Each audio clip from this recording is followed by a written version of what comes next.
ಯುವತಿಯ ಮೇಲೆ BMTC bus ಅನ್ನು ನುಗ್ಗಿಸಲಿಕ್ಕೆ ಯತ್ನವನ್ನ ಮಾಡಲಾಗಿತ್ತು. ಈ ಘಟನೆಗೆ ಸಂಬಂಧಪಟ್ಟಂತೆ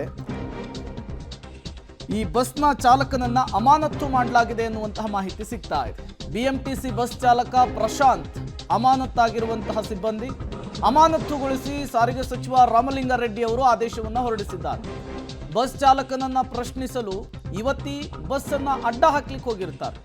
ಕ್ಯಾರೆ ಎನ್ನದೆ ಯುವತಿಯ ಮೇಲೇನೆ ಬಸ್ ಅನ್ನು ನುಗ್ಗಿಸಲಿಕ್ಕೆ ಚಾಲಕ ಯತ್ನಿಸಿದ್ದಾನೆ. ಕಳೆದ ವಾರ ಚಂದ್ರ ಲೇಔಟ್ ವ್ಯಾಪ್ತಿಯಲ್ಲಿ ನಡೆದಂತಹ ಘಟನೆ ಇದು. ಬೆಂಗಳೂರಿನಲ್ಲಿ ಯುವತಿ ಮೇಲೆ ಬಿಎಂಟಿಸಿ ಬಸ್ ಹತ್ತಿಸಲಿಕ್ಕೆ ಯತ್ನ ಮಾಡಿದಂತಹ ಘಟನೆಗೆ ಸಂಬಂಧಪಟ್ಟಂತೆ ಈಗ ಸಾರಿಗೆ ಸಚಿವರು ಕ್ರಮಕ್ಕೆ ಮುಂದಾಗಿದ್ದಾರೆ. ಯುವತಿಯೊಬ್ಬಳ ಮೇಲೆ ಬಿಎಂಟಿಸಿ ಬಸ್ಸನ್ನು ನುಗ್ಗಿಸುವಂತಹ ಒಂದು ಪ್ರಯತ್ನ ಕೂಡ ನಡೆದಿದೆ. ಒಂದು ವಾರದ ಹಿಂದೆ ನಡೆದಿರುವಂತಹ ಒಂದು ಘಟನೆ ಎನ್ನಲಾಗಿದೆ. ಇನ್ನು ಈ ಬಗ್ಗೆ ಮಾತನಾಡಲಿಕ್ಕೆ ನಮ್ಮ ಜೊತೆ ಸಾರಿಗೆ ಸಚಿವರಾಗಿರ್ತಕ್ಕಂಥ ರಾಮಲಿಂಗಾರೆಡ್ಡಿ ಅವರು ಇದ್ದಾರೆ. ಅವ್ರನ್ನೇ ಮಾತನಾಡ್ತೇನೆ. ಚಾಲಕನ ವಿರುದ್ಧ ಯಾವ ರೀತಿ ಕ್ರಮ ಆಗುತ್ತೆ ಅನ್ನೋದನ್ನು ಕೂಡ ಕೇಳ್ತಾ ಹೋಗ್ತೇನೆ. ಸರ್, ಈಗ ವಿಡಿಯೋ ಕೂಡ ನೋಡಿರ್ಬೋದು. ಸರ್, ಏನು ಹೇಳ್ತೀವಿ? ಆ ವಿಡಿಯೋ ನಾನು ನೋಡಿದೆ. ಆಮೇಲೆ ಈ ರೀತಿ ಪಬ್ಲಿಕ್ ಟಿ ವಿಯಲ್ಲಿ ಬರ್ತಾ ಇದೆ ಅಂತೇಳಿ ನಮ್ಮ ಟ್ರಕ್ ಟರ್ಮಿನಲ್ಲಿ MD ಫೋನ್ ಮಾಡಿ ಹೇಳಿದ್ರು ನನಗೆ. ಆಮೇಲೆ ಆ ವಿಡಿಯೋ ನೋಡಿದ್ಮೇಲೆ ನಮ್ಮಲ್ಲಿ 2 ಥರ ಡ್ರೈವರ್ಸ್ ಇದ್ದಾರೆ. ಒಂದು ಎಲೆಕ್ಟ್ರಿಕ್ ಬಸ್ಸು ಡ್ರೈವರ್ಸ್ ಆದರೆ ಆ ಕಂಪ್ನೀಸ್ ಇರುತ್ತೆ. ನಮ್ಮ ಸಂಸ್ಥೆ ಡ್ರೈವರ್ ಆದರೆ ನಮ್ಮ ಸಂಸ್ಥೆ ಡ್ರೈವರೇ ಇರ್ತಾರೆ.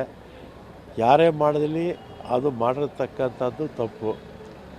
ನಮ್ಮ ಡ್ರೈವರು ನಮ್ಮ ಎಂಪ್ಲಾಯ್ ಆಗಿದ್ದರೆ ನಾನು ನಮ್ಮ MD ಅವ್ರಿಗೆ ಹೇಳಿ ಆ ವ್ಯಕ್ತಿ ಡ್ರೈವರು ಚೆಕ್ ಮಾಡಿ ವೆರಿಫೈ ಮಾಡಿ ಮತ್ತು ನಾನು ನೋಡಿದಾಗೆ ರ್ಯಾಶ್ ಡ್ರೈವಿಂಗ್ ಆಗಿದೆ, ಅವರಿಗೆ ಸೂಕ್ತ ಒಂದು ಪನಿಷ್ಮೆಂಟು ಕೊಡಲೇಬೇಕು.